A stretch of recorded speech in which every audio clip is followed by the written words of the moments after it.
Kamusta mga kabiyahe? Tara na at magnakwatsa.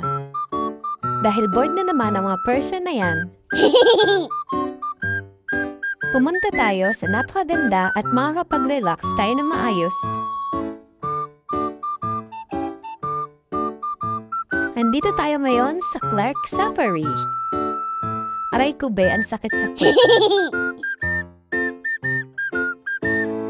Napakaganda ng view at napaka-peaceful. May malawak na parking area, pati buong barangay kasya be. Siya yung sasalubong sa inyo. Pag lumipad yan, dadalhin ka papuntang heaven. Charis. Tara na mga be. Ayan na siya. Shala sa laki ang ganda. Ito yung bubungad sa inyo bago kayo pumasok sa pinakaloob. Meron ding mga broom-broom here na naka-ready na pwede nyo hiramin pang gala. Charot lang, syempre may bayad kasi wala nang libre ngayon. Nagbayad na nga yung jowa ko. Dito muna sa part na to kasi dito daw muna sabi ni kuya. Nakikinig lang kami. Tapos, nagwak-wak lang kami dito. Super napaka-green naman dito. Napaka-nature friendly. May mga cherry blossoms na tree. May elephant pa nga at giraffe doon. Ang ganda, di ba? Pag may kasama kang makulit, pwede mo iwan dito. Tapos, huwag mo na balikan. Charot.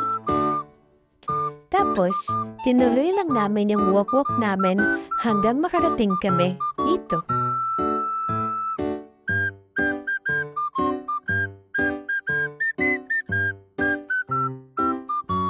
Di nyo kita, di ba? Wait lang kasi, be. Cute nila, parang gusto ko maging pet, itabi matulog. Hi.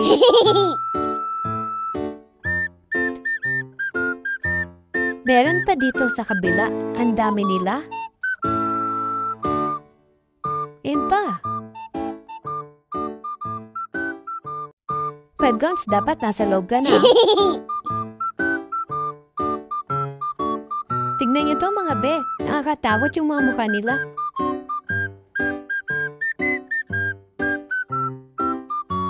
Ito pa, napaka-cute nila. May dinosaur pala dito. Ang sama ng tingin sa amin, be.